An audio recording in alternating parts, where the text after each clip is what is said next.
ส่งทั้งเซนค่ะวันนี้วันที่23เดือนธันวาคมปี2025กลางนา9 โมงค่ะนะข่าวคือด้านคาดีอ่านกาค่ะคำว่าในคำเป็นลงข่าวค่ะนะย้อนน้อมค่ะนะพี่น้องย้อนเปิดว่าคาไปด้วยข่าวอยู่ค่ะนะมันบ่มีอันหลากหลายค่ะนะก็เลยว่าอ่ำลง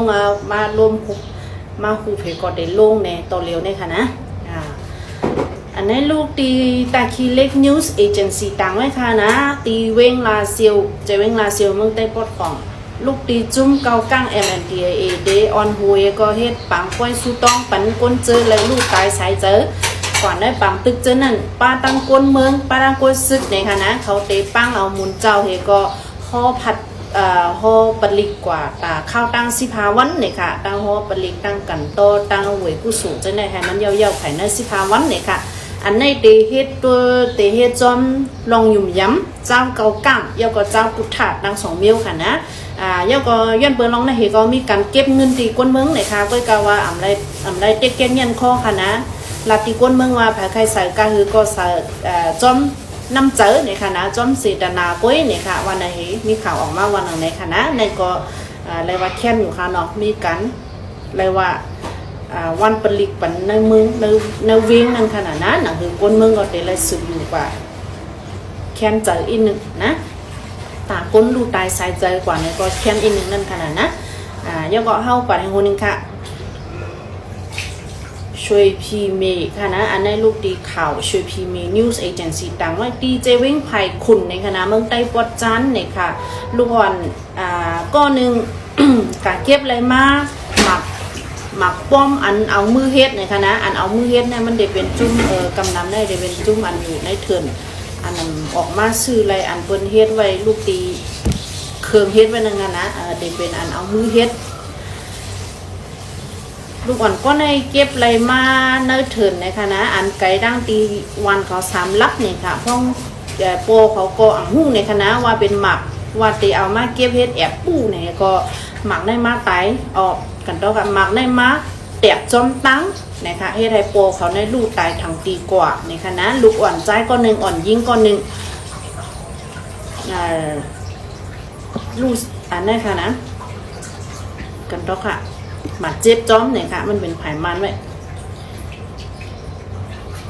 ก้นลูกเสียงใส่ใจกว่าแน่จือห้องว่าอู้เอเพรอำนั้นก็ห้องว่าสุดได้อายุ35 ปีเนี่ยค่ะลูกอ่อนมันในอายุ12 ปีผู้ใจอายุ5 ปีผู้หญิงลูกหญิงอ่อนมันเลยหมัดเจ็บป้าเนี่ยค่ะนะในกอแทงข่าวอันนี้เป็นกว่ามือว่ากลางเนอ7 โมงวันที่22เดือนธันวาคมปี2025เนี่ยค่ะเท่ากับกว่าในหัวนึงค่ะในก็ลูกดีช่วยพีมีนิวเอเจนซี่ต่างไม่ได้ค่ะนะคนเต็มข่าวจึงว่ามาไม่อันไหนไม่ตับซึก DPLA ในคณะปังพึกเงาเงาขำปื้นตั้งหูหมอการซึกเนี่ยค่ะแถวกับจุดที่6เนี่ยค่ะ DPLA เป็นเพลานะ DPLA เป็นจุ่มซึกธนุค่ะนะจุ่มซึกธนุจุ่มซึกหลอดเลี้ยวก้นเมืองธนุเนี่ยค่ะนะพวกเดี๋ยวรัดเต็มได้ก่อนเนาะจุ่มซึก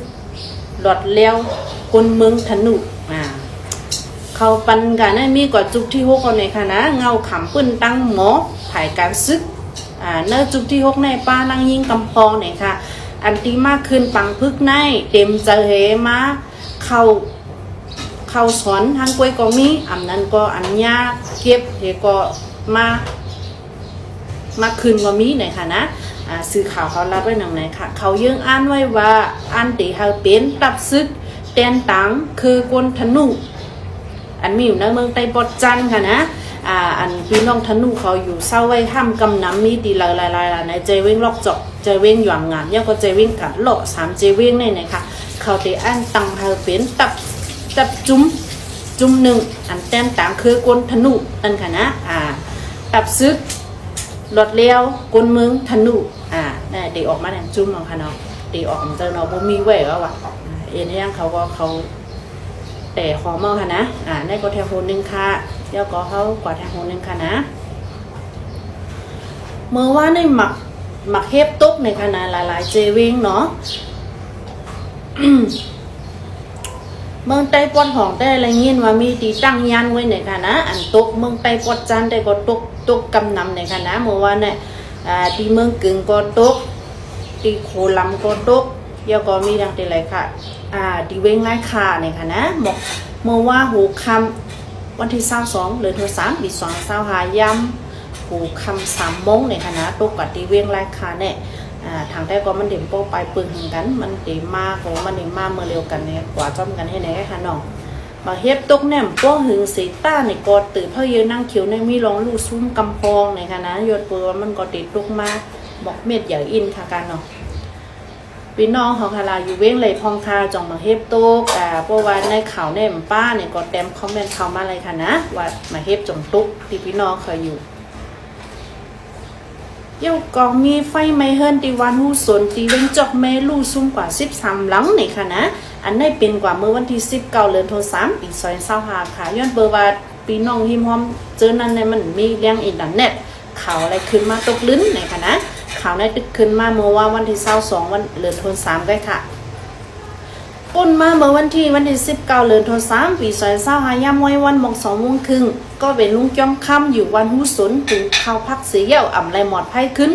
ลมซ้ำแห้งหนาเลยแต่เป็นลูกไฟใหม่กว่าตั้งหลังเส้นก้ามไม่ลั่นกว่าป้าแทงเฮิรนหิมหอมนั่ง13 หลังนี่ค่ะโอ้ง่ายๆค่ะนะลงดูซุ้มใหญ่น้ำจ้างก่อน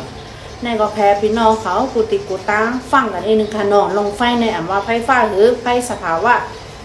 มันเป็นข้าวไม้ข้าวหอมค่ะเนาะลมแห้งค่ะเนาะข้าวเนี่ยย้อนนั่นแหละ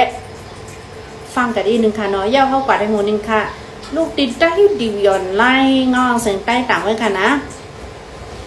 ปาตีมาซุ้มซึ่งใต้ออกคอจี้สั่งเต็มเลยเกี่ยวข้องจ้อมซุ้มเขจ่าเพียนเลยค่ะนะจุ้มในคือสื่อข่าวในตั้งใจเตรียมไว้ว่าเป็นจ่าเพียนค่ะนะเขาว่าให้เขาเอาเสียงจ้อมเขเพียนนะคะนะวันที่22 เดือนธันวาคมปี25เนี่ยอยู่ที่ปาตีมาซุ้มตับซึกจึงใต้ SSPB SSA มีคอปุ๋งปืนเผาออกมาว่ากวนซึกวนเมืองนาตีเต็มไรเกี่ยวข้องจอมซุ่มเคจ่าเพียนสังว่าป่นเป็นความสั่งในจึงเตปันตามตั้งพิษนี่ค่ะอันในลูกดีนาฬิกาไว้ผูกควันตับผูกควันห้องการและพวนหูจันเขาเตไลออนกันกดทัดด้วยนาตีไผมันในคณะอ่ำว่าก้นเมืองหรือก้นซึกหรือสังเจอว่าปันติอยู่ด้านเศร้าซุ่มจากแผนเหตุการณ์ลีอันนั้นปันติอยู่ด้านเศร้าแต่อยู่เศร้ากอลีในคณะเตสังเจอว่าย่อมย่าในจึงเตปันต่ำตั้งพิษในค่ะเตปันต่ำตกฟอก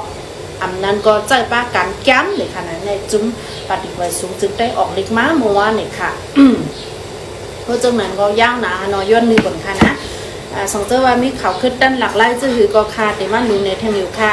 ขันค้ำลงกับหนึ่งค่ะนะ1 แกมได้68 เซนไป30,000ในค่ะขันเงิน1 วัตต์ให้ไล่อยู่ปักไป27 เปียอเมริกัน1 ดอลลาร์4 ปักไปหักคันเหมือนเก่าค่ะข่าวอยู่เรื่องอ่านข่าวปานนั่งค่ะนะยินดีนำค่ะอย่าไปลืมกดไลค์กดแชร์กดติดตามแข่งขันหน้ายินดีนำ